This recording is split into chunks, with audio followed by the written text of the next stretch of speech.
చూస్తున్నాము. వెనిజులాలో చాలా దారుణమైన ఒక భూకంపం వచ్చింది. ఈ భూకంపంలో చాలా మంది చనిపోయారు. ఆ విజువల్స్ కూడా చాలా హృదయ విదారకంగా ఉన్నాయి. సో ఎక్కడ ఏదైనా సరే ఒక విపత్కర పరిస్థితి, ప్రకృతి వైపరీత్యం సంభవించినప్పుడు భారతదేశం చాలా ఫస్ట్ అందరికంటే ముందుగా భారతదేశం రెస్పాండ్ అవుతుంది అని మళ్ళీ నిరూపించాం మనము. వెనిజులాకి మానవతా దృక్పథంతో మనము అనేక సహాయ కార్యక్రమాల్లో అక్కడ పాల్గొనడానికి మనం సిబ్బందిని పంపించాము. మనకు సంబంధించిన ముఖ్యంగా మెడికల్ ఎక్విప్మెంట్ పంపించాము, కొంత మెడిసిన్స్ పంపించాము, వాళ్ళకి ఆహారానికి సప్లైస్ కొన్ని చేసిన పరిస్థితి, రిలీఫ్ సప్లైస్ కూడా ఇచ్చాము.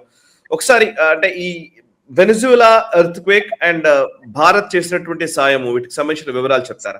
మనకు అమెరికా వాళ్ళ సైనిక శక్తి ఉన్నది, ప్రపంచవ్యాప్తంగా 900 స్థావరాలు ఉన్నాయి, ఎక్కడైనా వెళ్ళి వాళ్ళు యుద్ధాలు చేయొచ్చు అన్న విషయం సూపర్ పవర్ గా వాళ్ళని పరిగణిస్తున్నాం. కానీ ప్రపంచంలో ఎక్కడ విపత్కరమైన పరిస్థితులు వచ్చినా, ఎక్కడ భూకంపాలు వచ్చినా మొదటి దేశం భారతదేశం అని కూడా మనం ఈ రోజు గుర్తించవలసిన పరిస్థితి. సిరియాలో కావచ్చు, మనకు ఈవెన్ టర్కీలో కావచ్చు, నేపాల్లో కావచ్చు, ఎక్కడ ఎటువంటి మేజర్ విపత్కరమైన పరిస్థితి వచ్చినా భారతదేశం ముందర స్పందిస్తుంది. ఈ రోజు వెనిజులాలో వచ్చినటువంటి భయంకరమైనటువంటి భూకంపానికి వాళ్ళకి సాయం చేయడానికి అని చెప్పేసి చాలా తక్కువ వ్యవధిలోనే మనం అక్కడ ఫీల్డ్ హాస్పిటల్ కట్టేసాం, గ్రౌండ్ లెవెల్లో హాస్పిటల్ తయారు చేసుకున్నాం.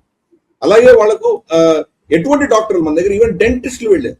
అటు పడిన వాళ్ళకి పండ్లు విరిగిపోయి ఉంటాయి రాళ్ళు దీని బిల్డింగ్ కొలాప్స్ లో, కాబట్టి పండ్ల డాక్టర్లు, heart surgeons, of course orthopaedics, different fields నుంచి మన డాక్టర్స్ వెళ్ళారు. కాబట్టి ఈ రోజు అక్కడ ఫుల్లీ ఫంక్షనల్, అంటే ఆ దేశానికి కాకుండా బయట నుంచి వచ్చినటువంటి ఫుల్లీ ఫంక్షనల్ హాస్పిటల్ భారతదేశం తయారు చేయగలిగింది. అమెరికా కూడా ఉంది. వాళ్ళు ఏదో తూతూ మంత్రంగా ఏదో కొంత చేశారు, కానీ వాళ్ళ వనరులు కావాలి, వాళ్ళ చమురు కావాలి, వాళ్ళ అధీనంలో ఉండాలి, వాళ్ళకి బానిసలుగా ఉండాలి, సామంతులుగా ఉండాలి.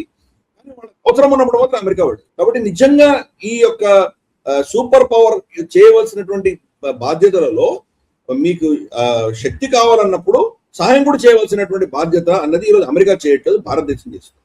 కాబట్టి రెండవ అంశంలో మనం ఒక పెద్ద శక్తిగా ఎదుగుతున్నాం. ప్రపంచ వ్యాప్తంగా ఎక్కడ ఎవరికి ఎటువంటి ఇబ్బందికరమైన పరిస్థితి వచ్చినా ఆపన్న హస్తం అనేది భారతదేశం నుంచి వస్తుంది అన్నటువంటి ఒక మెసేజ్ వెళ్ళింది.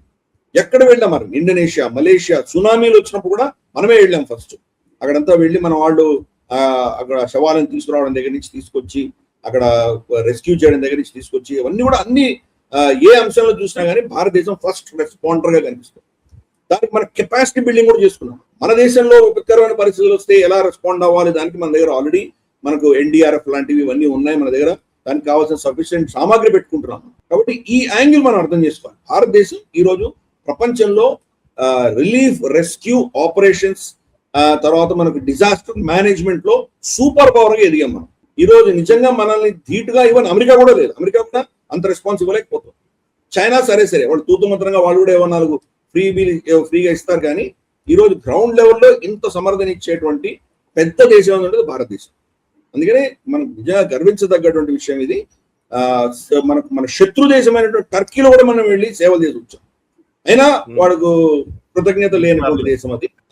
సిరియా కూడా అంతే, అదే పరిస్థితి. మనకు మిత్రుడా శత్రువా చూడట్లేదు, మానవతా దృక్పథంలో మనం సాయం చేస్తాం. ఇన్ఫాక్ట్ గతంలో భూకంపాలు వచ్చినప్పుడు మనం పాకిస్తాన్ కూడా సాయం చేస్తాం, కానీ ఈ రోజు పాకిస్తాన్ పరిస్థితి ఏంటో మనం చూస్తున్నాము.